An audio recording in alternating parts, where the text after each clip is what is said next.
Alright, let's say you have a unit like this with a power plug like this.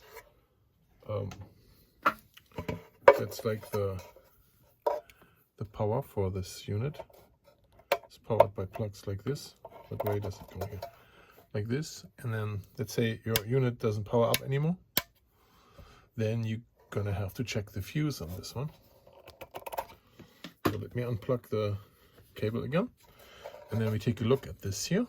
And so those connectors have a fuse built in. This is a very neat thing.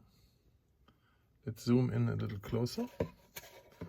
There you can see there's a little drawer in there with a fuse in it.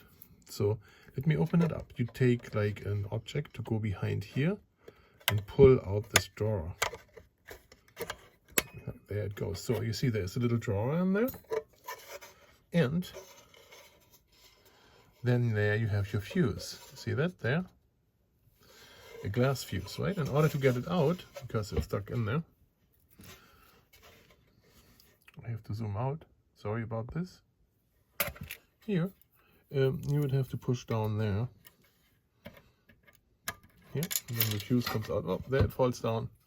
Look at that. There it is. Now let me show you how to insert a new fuse.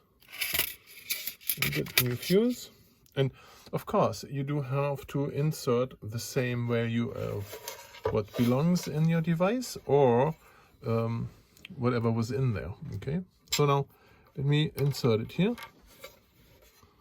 So I plugged it in there and you push down on it so it clips in.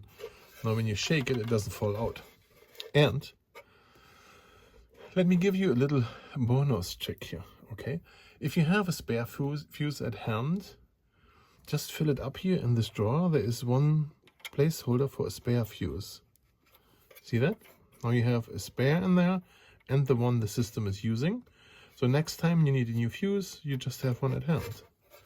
When you're done, let me zoom in again. See, spare fuse and the actual fuse, both. And you just plug it back in, push a little harder. There it goes. Now it's just back in.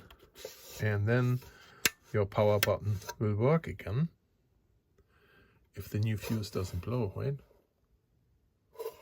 There it goes. I hope you like this video and feel free to subscribe and learn more in another one.